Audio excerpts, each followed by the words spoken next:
In a recent LinkedIn post, Eric Engebretsen wrote, Umberto speaks English as well as I do. He studied at an accredited American university just like I have. So why have simple opportunities been kept from him that I've been afforded my whole life? Umberto is from Venezuela, a country that's made headlines in recent years for their economic collapse, unrest, and refugee crisis.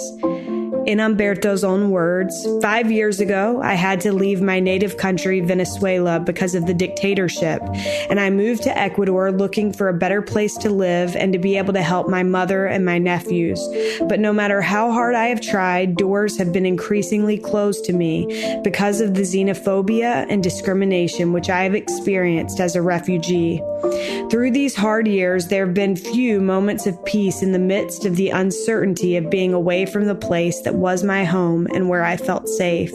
Recently, thanks to my not giving up, I got an oasis in the middle of all the turbulence in the form of a remote job with a wonderful company full of people willing to really help. No matter how difficult the times may be, there is hope if we never give up and never lose sight of the end goal." End quote.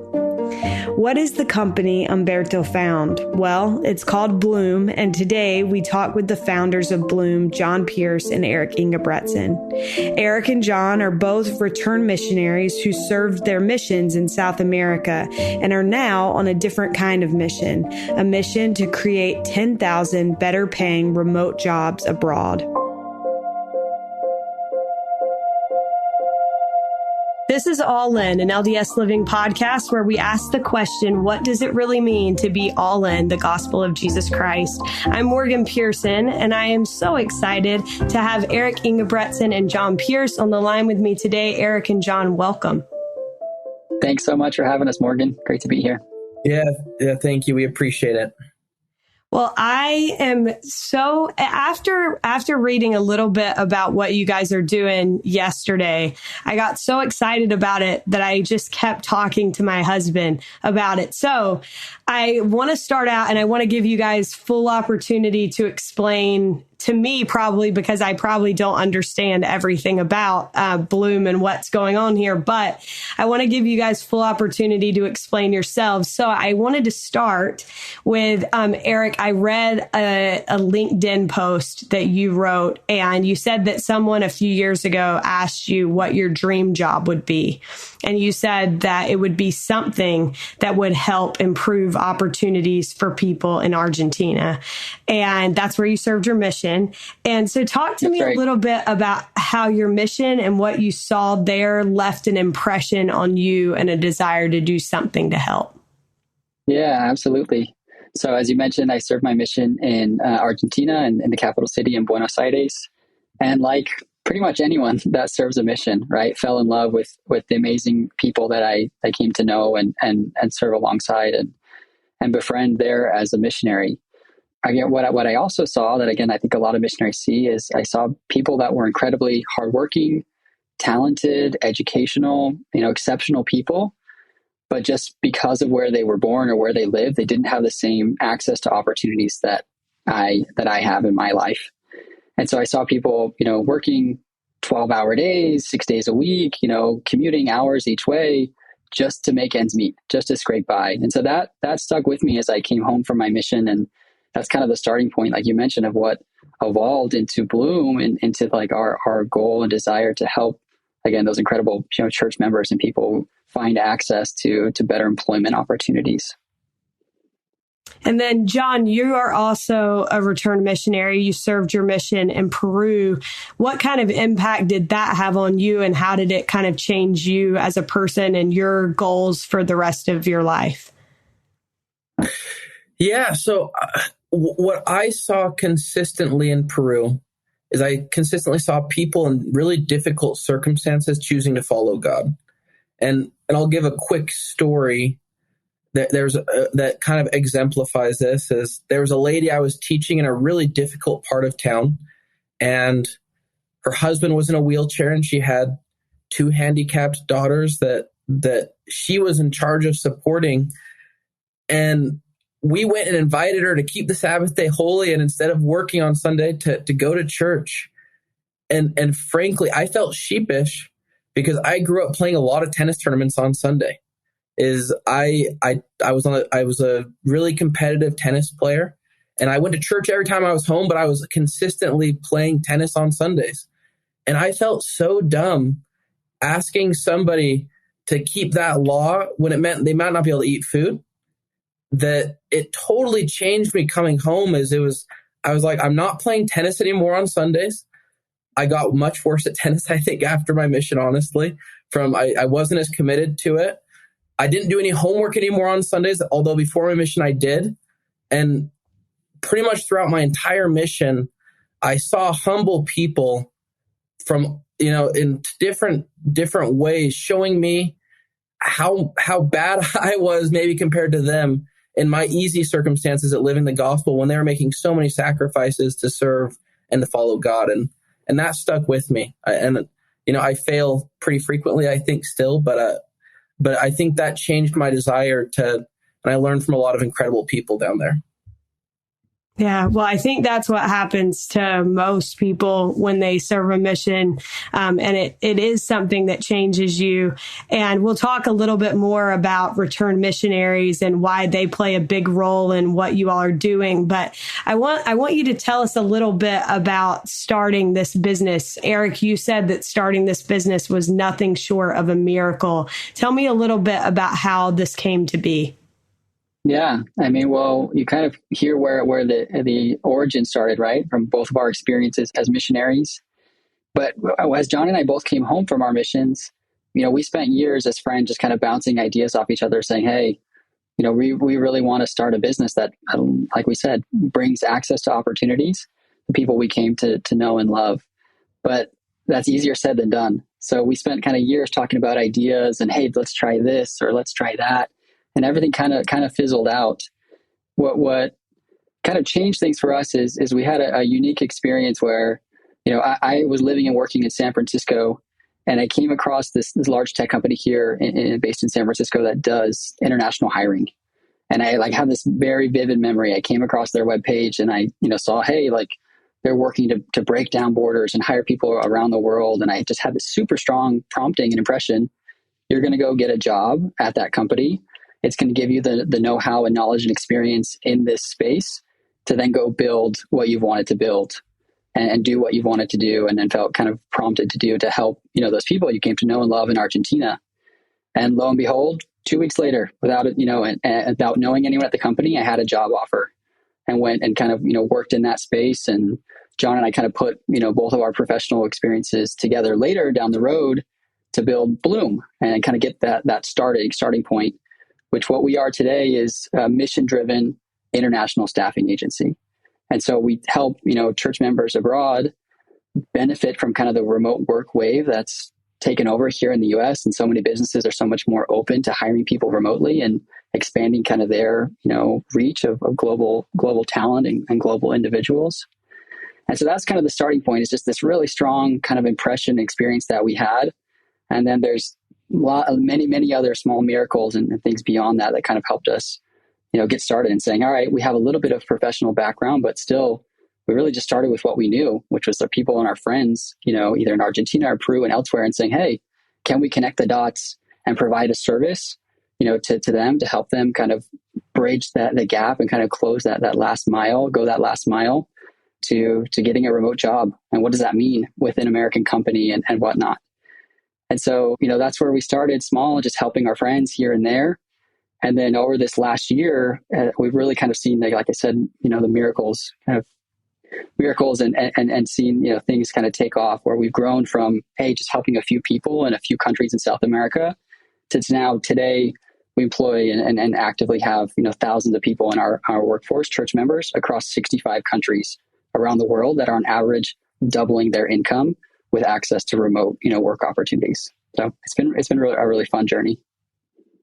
It's amazing. So explain to those listening exactly how this works. So you hire these people, and then tell us a little bit about kind of the process that they go through in terms of getting this remote work and how it benefits them, to kind of take us through the whole thing. Yeah, absolutely. And maybe the best place to start is by kind of laying out the market, the state of the market in these international countries that we operate in, but also here in the U.S. So you think about kind of the church members, again, that we saw and many saw on our missions. Even though they're educated and hardworking and speak great English, their local economies they just can't support, the type of jobs and better paying jobs and, more sophisticated jobs that we can here, right? Just for the nature of their, the economy size. There's that kind of one part of the equation. The other part of the equation, you think about the state of the market here in the U.S. As you look back in years past, you'll see lots of headlines about staffing shortages, right? Businesses growing, but can't find people to fill jobs. And so we kind of act as kind of the bridge to those two things to say, hey, U.S. companies, we can help you expand your kind of talent pools to hire great, capable, qualified people outside the U.S. Hey, church members and others abroad, we can help you gain access to opportunities that you otherwise wouldn't have through a remote position and remote work, with our clients who are U.S. companies. And so where we come into that equation is kind of like I mentioned, is we help these individuals prepare and understand what to expect, meeting with American companies. And then as we kind of facilitate, those two groups getting together, we actually end up hiring, individuals to join our workforce. And then they do work on a full-time, basis, not as temporary or gig jobs, but do work for our clients who are U.S. companies, tech companies, service companies, consumer goods companies, et cetera. So that's where we come in is, hey, we operate and we act as the hirer here, but then we provide ongoing support to our these church members, our team members, to help them be successful in a job and in their career. Okay. And just to clarify, because this was one thing that I didn't know until yesterday when I started really digging into this, but you guys, so the business model for Bloom, as in how you will make money, is from the clients, the companies that will be paying for your services. It's not from the individuals in these international areas. Correct. Yeah. No, we're set up to try and help them and provide a lot of resources and tools even beyond the job for them. But yeah, that's exactly right. So our clients are the U.S. companies here that we work with and help them, grow and staff their teams. Well, the thing that I love about this is I feel like what you guys described about your mission and how you felt coming home, I think most returned missionaries come home and they feel that way. And then we kind of lose that fire a little bit. And many of us don't do a ton about it. And you guys are actually doing something about that feeling that you had. And so one thing that I wanted to touch on is you've mentioned that there's a ripple effect that takes place when somebody is given an opportunity. And once they're exposed to the economy that we have here in America, talk to me a little bit about that ripple effect and how you see its power to change the life of an individual. Yeah. So one of our internal workers is named Tanus. And Tanus is an incredible person he's in a stake presidency down in Lima, and he was working as an English teacher, and we've brought him on he helps kind of internally to prepare people for interviews and do tons of different work for us. And he went from kind of being an English teacher to now he's an executive in an American company, and he's making twice as much money as he was before. So now his two little kids have way more tuition money to go to better schools or things like that. And Tanus is growing a ton as well by getting new skills in the job. So it's not just giving Tanus a better job, but it's giving him more time to serve in his calling as a stake president. It's giving him more time and money to put into his kids and into his wife.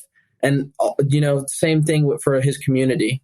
Awesome. I love that. Okay. So going back, Eric, let's have you chime in on the question about the ripple effect that you see in individuals' lives as they, have the opportunity to experience these opportunities through the economy here in the U.S. Yeah. Absolutely. So it's been very special journey for us to impact and reconnect with people from our missions, But that feeling you mentioned earlier, Morgan, is like that feeling you get from as a missionary that, we feel lucky because we get to feel that at work, right? But what's really fun is that we get to see that on a global scale, right? We have thousands of church members that we've, work with us across 65 countries around the world. And where it starts, yes, is a job, but that ripple effect of what kind of we see next and what we're going to continue to see is what really makes it fun. So as someone comes in to work with us, a lot of times they're being, brought into the formal economy for the first time. So they're increasing their salary. Yes, on average, our people are more than doubling their income, which is amazing, right? But then it opens up all these other doors of opportunity. And John mentioned some of those, but it's like the impact that has generationally on their kids. Awesome. But what our real kind of short-term impact and ripple effect we see is that, working remotely and making more money gives them more time and resources to invest in their families, right? As a parent, as a spouse. It gives them more time to invest in their communities, whether that be locally or in their church calling, to serve, as a bishop, as a Relief Society president. Gives them, more time to develop themselves spiritually, gives them more time to invest in their education and in their career development. And so what we're excited to see is that, these short-term ripple effects that are amazing, but years down the road, we're going to see those generational effects that we talked about. We'll see how this develops church leaders, which again, that is our goal. It's like to help people, really blossom into the best version of themselves and help them gain those leadership skills and have the time and resources to do that and build the kingdom of God wherever they live. Perfect. Well, I want to kind of switch gears a little bit quickly. You both had kind of an interesting decision to make. Eric, you mentioned that you felt inspired to take this other job that you felt like would kind of springboard you and give you the skills that you needed to do what you wanted to do, which was kind of the beginning of Bloom. You also, though, chose to quit a full-time job. And this is something that I think a lot of startup entrepreneurs, they've reached this point where it's like, do I quit my job? Do I not? Tell me a little bit about what it was like to take that leap of faith of putting all of your time and attention into building Bloom. And how did you know that the time was right to do that? I'll go first here. And we started really small, like Eric mentioned earlier. And at one point we had, I think, 2 people placed. And so our revenue was about $500 a month or something like that, maybe even less. And basically I thought I might need to quit my job to do this full time. So my wife and I sat down and, we got married like 2 months before this. So I kind of tricked her into the marriage maybe. And I was like, hey, we might have to quit. We might have no money.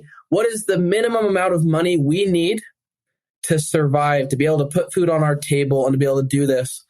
Because when we placed those people up front, it was so incredible to see how it was life-changing for them. And the Spirit was so strong saying, you need to keep building this, that we knew it wasn't really much of a choice. It was, you've got to do this, figure out how to do it. So we were crunching the numbers. And we came to our number of what the minimum we needed to make. And I got a call out of the blue like 2 days later from somebody I had known a few years earlier. And he said, hey, I want you to come teach my kids tennis 3 times a week or something like that. Here's how much I want to pay you. And it was the exact number that me and my wife had come to that we needed at a minimum. So it was kind of a tender mercy from God saying, hey, you'll be taken care of. Keep building, keep doing what you're doing. I'm looking out for you. And, I didn't end up having to quit my job for a little bit, but it was nice just to know that God was there for me and that he was in the details of this. And I don't know why he chose me and Eric to be a part of this, but we were just grateful. And this was a great tender mercy from God. That's awesome. What about you, Eric? Yeah, I think I just echo kind of what John, said in closing there, and that we felt from day one, like this is God's company. God is at the helm. And so when he's on your side and you feel like you're on his errand, it's easier to make hard or scary decisions like that.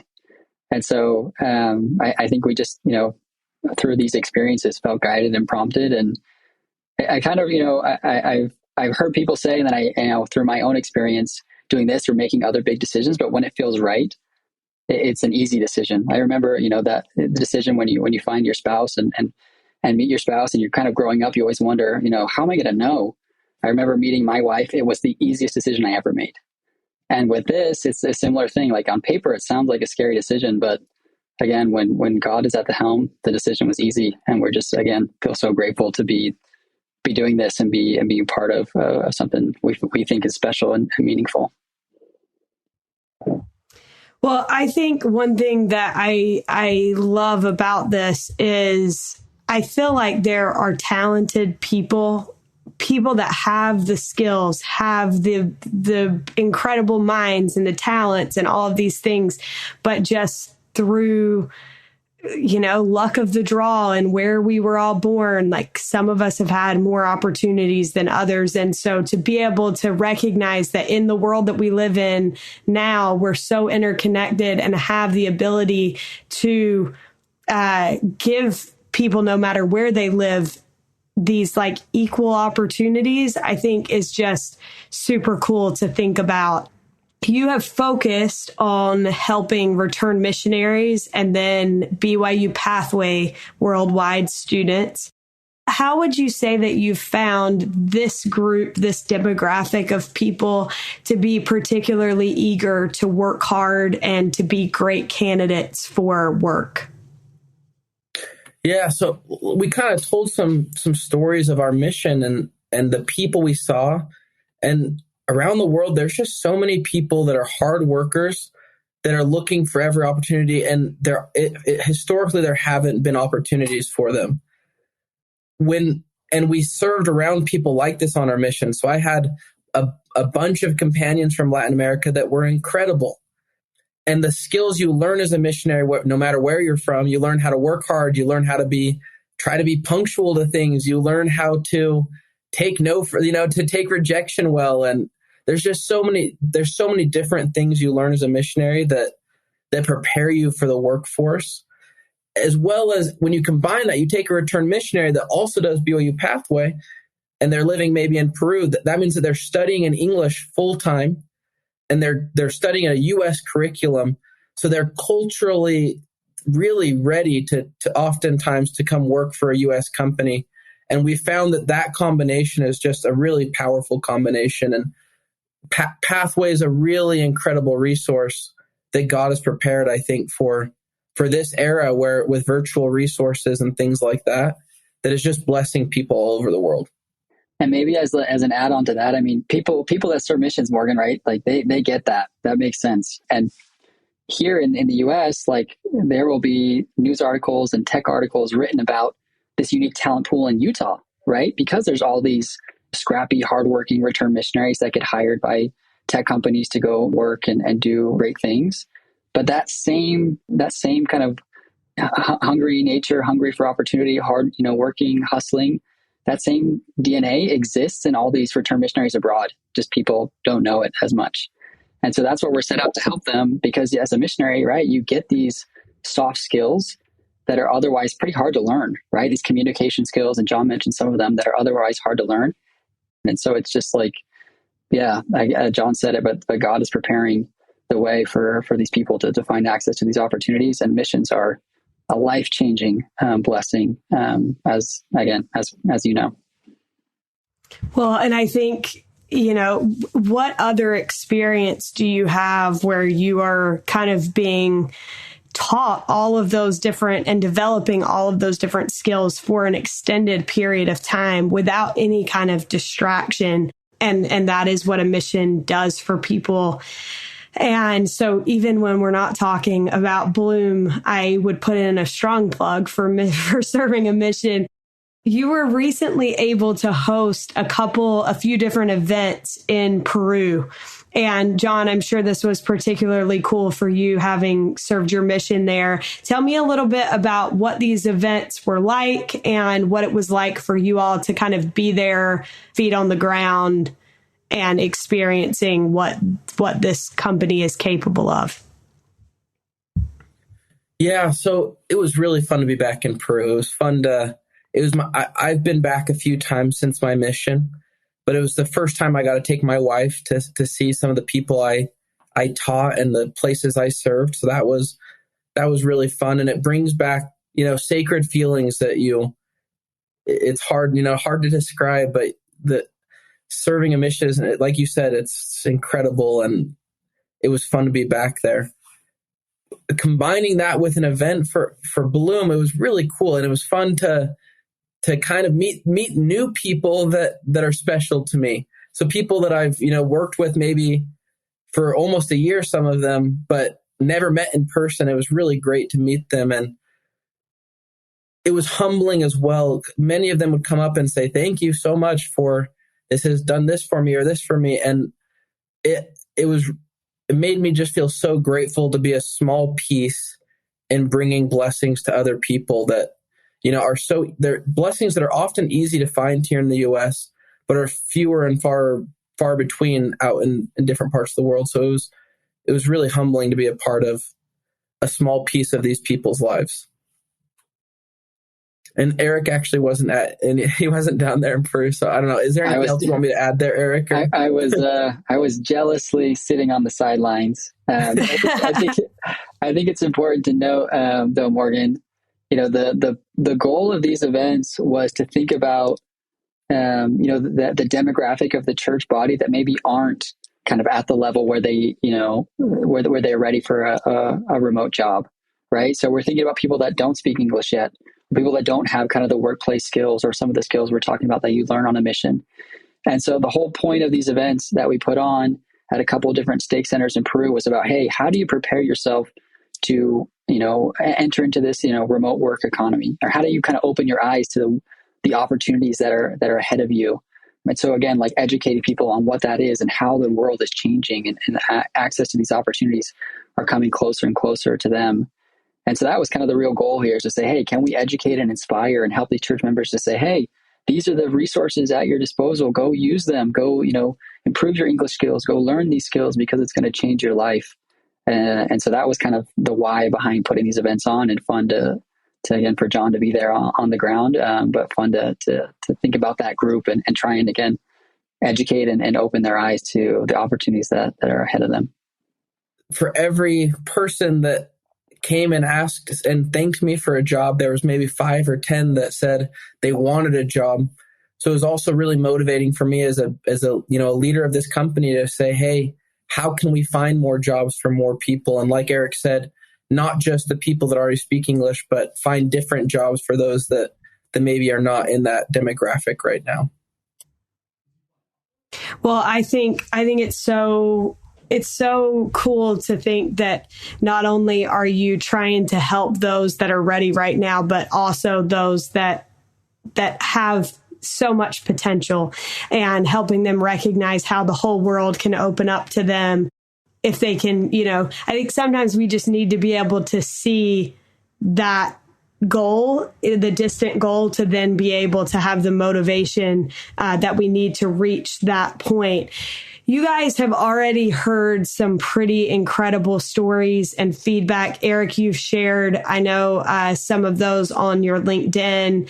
And then I noticed, you had a quote, I believe it was from one of the executives at Pura, that said, of all the employees that they had interviewed, he had never seen a more well-prepared interview pool than the ones that were brought to him by Bloom. So you're hearing great stories from people that are participating, and then you're hearing great feedback from the companies that you're working with. I wondered if you could share a few of your favorite experiences so far, and maybe a few pieces of favorite feedback. Yeah, absolutely.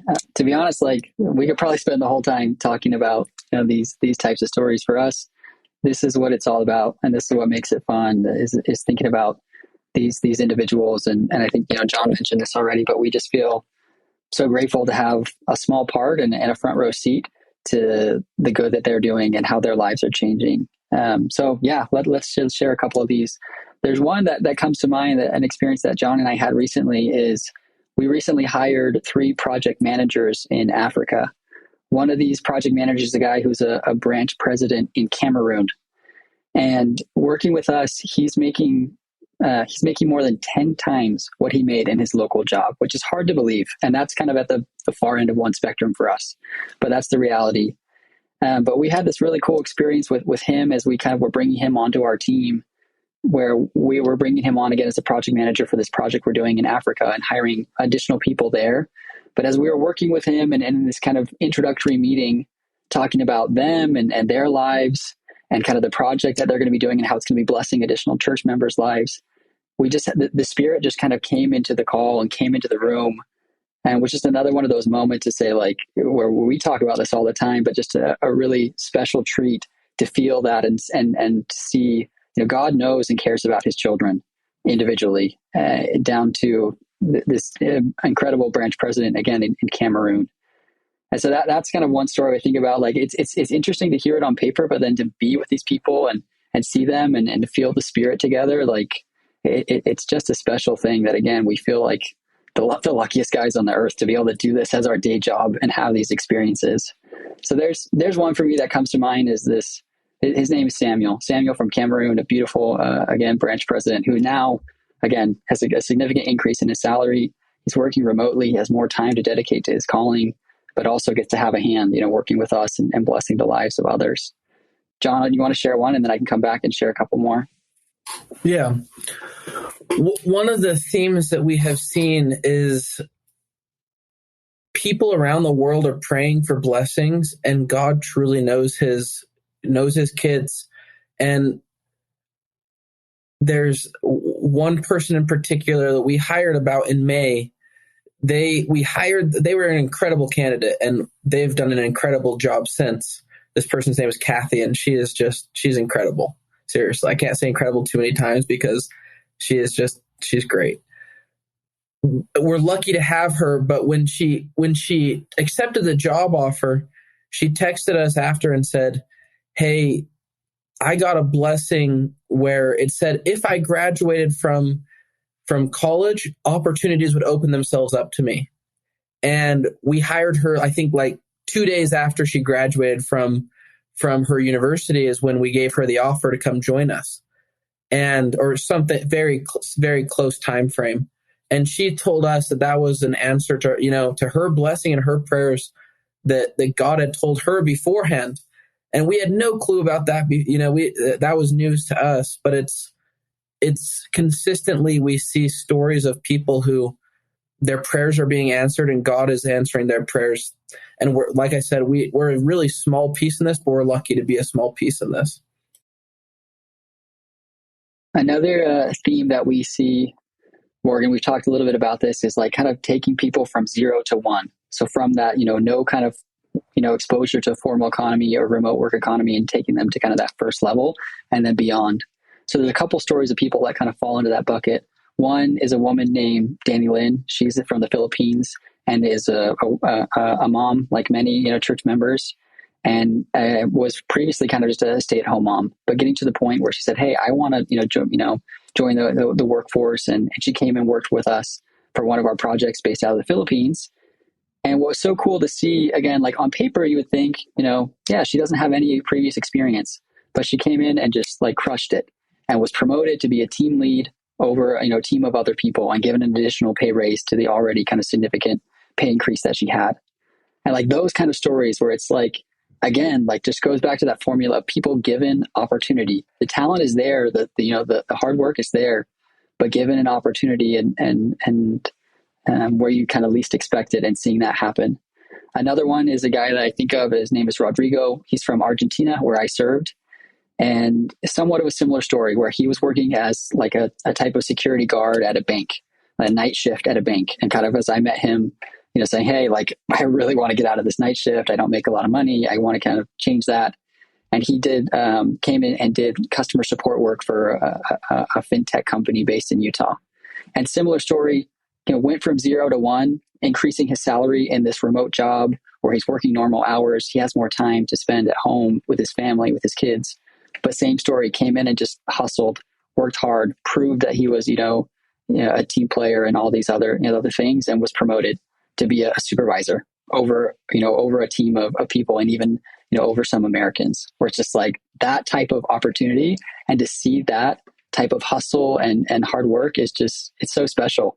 And we have, again, like dozens of stories where we could talk about this, where it's a single mom in Peru who now can provide for her family, or again, some of our amazing team members in Africa that are 5-6 timesing their income, or even, people from my mission. I have a woman that I met as a missionary in Argentina, who's a close friend of mine. We stayed in touch. And as we were growing Bloom, she applied to work with us and got an email back from me and saw my picture and was like, sent me a message, was like, hey, this is your company? Like, I know you. And then now she's worked for us for over a year now and is, a mom, but now has jumped back into the workforce and is now the breadwinner of her family. And it's just stories like that, where it's just like, these are real people. These are incredible church members. And as you've, served a mission, you've felt that feeling of that special bond that brings you together over the gospel or over doing good. And we feel like now, we get to do that, but times 1,000 all over the world with these just incredible people. And again, just feel grateful to have a small part and a front row seat into what they're doing. So cool. Tell me a little bit about feedback that you've gotten from the companies that you've worked with. Yeah. So, overall, the kind of response has been phenomenal, right? We talked about, the kind of soft skills and the things that you learn as a missionary, right? That play into the workforce. But what we've seen kind of across the board is that basically any company that's hired someone through us, hired a church member, has wanted to double down and hire more, right? Like across the board, which is just kind of unheard of in this space. But you mentioned kind of one example, Morgan, earlier, where we had someone, say, hey, over the last couple of years, I've interviewed like 300 people for these type of positions. And I've never met, candidates that were as, thorough and prepared and researched as these, church members that I met. And so there's a bunch of stories like that, right? Where people are holding their own in tech companies here in the States and are given opportunities in leadership and in promotions. But across the board, it's just like what we hear is that, hey, we've never met people that are this like hungry for opportunity, hardworking, scrappy, thorough, just across the board. And then again, it's not anything to do with us. It's because of the way God's prepared these people and the values that they're living and the lessons they're learning as missionaries and as church members that I think sometimes we take for granted, but it's a blessing for all of us. Awesome. John, would you add anything to that? The only thing, I think Eric covered it well, but every company we've worked with has been really happy with our people. And like Eric said, they've all pretty much doubled down and hired at least an additional group of people, but most of them are hiring a lot more after they take the plunge. And it's a little scary to do. It's a little scary to take that first step, hiring in a group that you've never hired from before. But once they do it, they realize how incredible this talent pool is. So that's the only thing I would add. I love that. One question that came up for me as you two were answering that question is, how are people in these other countries becoming aware of Bloom? And also, how are companies that are hiring, how are they becoming aware of what you all are doing? Yeah, it's a good question. It's kind of like this double-edged sword, right? Because there's two kind of sides to our marketplace that we're thinking about. So through, the church members abroad, we've kind of grown organically. As you think about, hey, when you get a job that pays you twice as much and you get to work from home, you're bound to share it with your friends and family. So we've kind of been overwhelmed on that front. We've had thousands and thousands of people apply to come work with us. And like I said, today we operate in over 65 countries around the world, but we've had, again, people apply from literally all corners of the earth. And we haven't, this doesn't really go into your question as much, but just something, to be interesting is like when we first got started with this, Morgan, we really kind of had to validate, hey, like, can people work from home in rural Peru or in South Africa or in, Argentina? Like, can that be done? And so we had to evolve as a business to, grow into, hey, helping people set up adequate home offices and doing, home office certifications on their internet speed and hardware devices. But that was a big part of it. And again, a big kind of area of focus that we have of giving these people the resources and tools and know-how to do that. And then on the flip side, the second part of your question is like, how do we get the word out about our company to U.S. companies here? is it's kind of the same challenge that any startup faces, right? Like we grew small and started with, word of mouth and referrals and people in our network, and then have kind of evolved into then, having a more formalized marketing process and sales development process and teams that we go through today. But another kind of unique thing that is fun for us is like we really practice what we preach. So we've grown our business, John mentioned kind of the first days of just us as founders, two guys wanting to help some friends, to today we have a full-time team of over 20 people that are all international members of the church. We don't hire anyone here in the US, but we've grown our business kind of practicing what we preach, saying, hey, these people are talented. They can help us grow this business. They can add real value. And so that's been a really fun part for us to again, practice what we preach. The only thing I would add there is just, like Eric mentioned, a lot of it's been word of mouth and us talking to our contacts. And we've been really grateful to the companies that have taken a chance on us. And more importantly, the people in these jobs so far. And we hope to keep on finding more companies that will take a chance on these people. But we're so grateful to the ones that have kind of given them the first chance. Well, I think this is all so inspiring and so cool. So hats off to you guys. And I also love that throughout the interview, I'm sure people listening have noticed this, but repeatedly you guys have said, we're just grateful to have the opportunity to be a part of this and to recognize where our blessings come from, no matter what they are, I think is huge and something that definitely matters. So my last question for you guys is, what does it mean to you to be all in the gospel of Jesus Christ? You want me to go, Eric? Okay. That's the whole theme of the podcast, and that's a tough question to answer. So I've been thinking about that today. And it's somewhat generic, but when, in the temple, we covenant to keep the law of consecration, which is to give our time, talent, and resources to building the kingdom of God. And to me, that's really what it means to be all in, is to get better and better as we go through life at using everything we have and centering ourselves on Christ and on building the kingdom. And that changes for each person. And even throughout time, I mean, I'm married, I have no kids. I maybe have a little bit more free time to serve than Eric, who's got 2 little kids at home right now. But really, I hope that I, throughout my life, can consistently be evaluating myself and say, hey, what am I doing with my talents, with my time, and with all the resources I have available to me to help other people to get closer to Christ?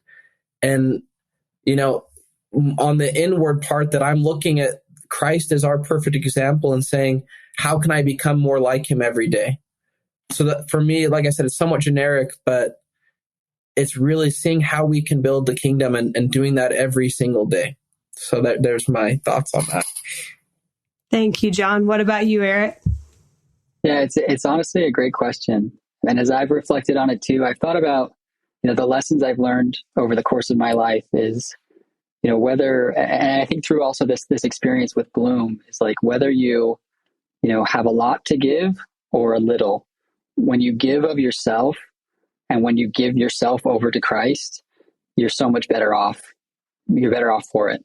And then again, it's like this it sounds cheesy, but it's true. Like the more you give, the more you get. And I think as a missionary, I remember learning and reading about being a consecrated missionary, and that kind of idea of, hey, if you consecrate yourself to God, and if you, again, give all of yourself, you will get so much more in return. And building on the theme that we talked about today, again, I think we see that in the people that we get to interact with, and we strive to emulate that as we are humans and children of heavenly parents, and as again, co-founders together to try and give of ourselves. And again, so I think that's just a lesson that I've learned in my life through my parents and through others that I've admired, is like the more you give, the more you get. And I think that the same thing is true when we give ourselves, to God. Well, I think the cool thing about that is that's essentially what your business model is, right? You have these people who have sacrificed Many of them sacrificed a great deal to serve missions, and to see that in return, the Lord is giving them way more than they probably thought that they were signing up for. When you were talking, Eric, it reminded me, I was just thinking last night about something. I had a stake president on my mission that was very influential in my life. And I one day was visiting with he and his wife. It was toward the end of my mission. My companion and I think, stopped by, and he said something to me, and I wrote it down in my journal. And last night I pulled it out and wrote it down in my phone so that I would have it handy.